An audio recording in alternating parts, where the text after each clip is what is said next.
Morning students, आज हम जिस टॉपिक का अध्ययन करेंगे वो है अंतर्राष्ट्रीय संबंधों का आदर्शवादी दृष्टिकोण।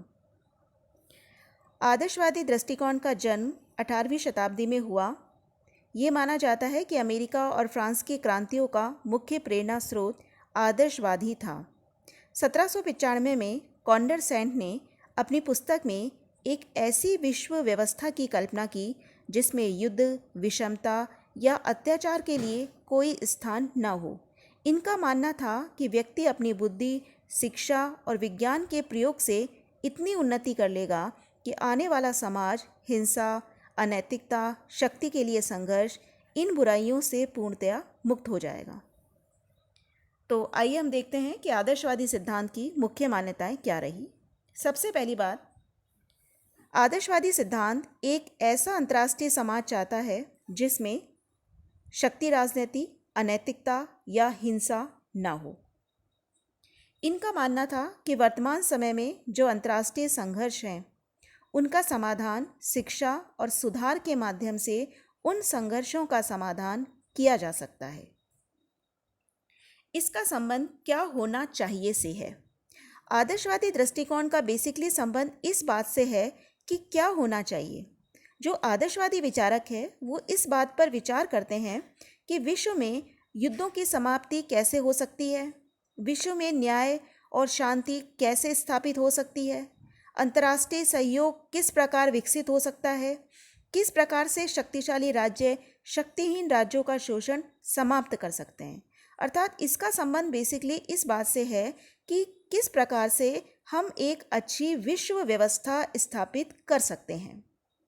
आदर्शवादी दृष्टिकोण का जो बेसिकली संबंध है वो संस्थावादी और विधिवादी अध्ययन से है और इनका ये मानना है कि अंतर्राष्ट्रीय संबंधों की जटिल समस्याओं का समाधान हम 3 बातों के आधार पर कर सकते हैं।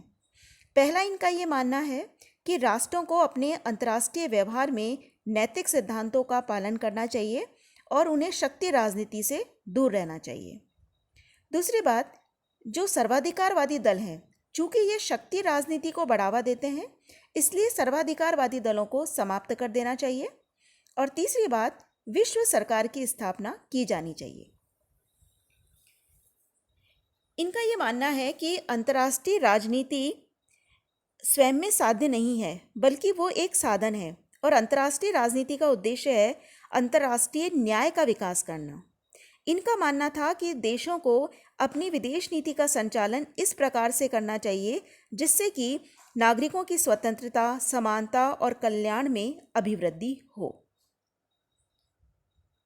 अंतर्राष्ट्रीय संस्था की स्थापना करने पर इनका बल रहा और इनका ये मानना था कि अगर किसी शक्तिशाली अंतर्राष्ट्रीय संस्था की स्थापना की जाती है और अंतर्राष्ट्रीय कानूनों का पालन किया जाता है तो जटिल अंतर्राष्ट्रीय विवादों का समाधान भी किया जा सकता है। तो संक्षेप में हम ये कह सकते हैं कि आदर्शवादी दृष्टिकोण एक ऐसा दृष्टिकोण रहा जिसका विश्वास रहा एक शांतिपूर्ण और न्यायपूर्ण विश्व व्यवस्था में, और शांतिपूर्ण और न्यायपूर्ण विश्व व्यवस्था की स्थापना करने हेतु इनका ये मानना था कि राष्ट्रों को भी नैतिक सिद्धांतों का पालन करना चाहिए और शक्ति राजनीति से राष्ट्रों को दूर रहना चाहिए। लेकिन आदर्शवादी दृष्टिकोण की बहुत अधिक आलोचना की जाती है और बेसिकली आलोचना इस आधार पर की जाती है कि आदर्शवादी दृष्टिकोण की मेन मान्यता ये है कि राज्यों को अपने आपसी संबंधों में शक्ति सिद्धांतों पर नहीं चलना चाहिए बल्कि उन्हें नैतिक सिद्धांतों का पालन करना चाहिए।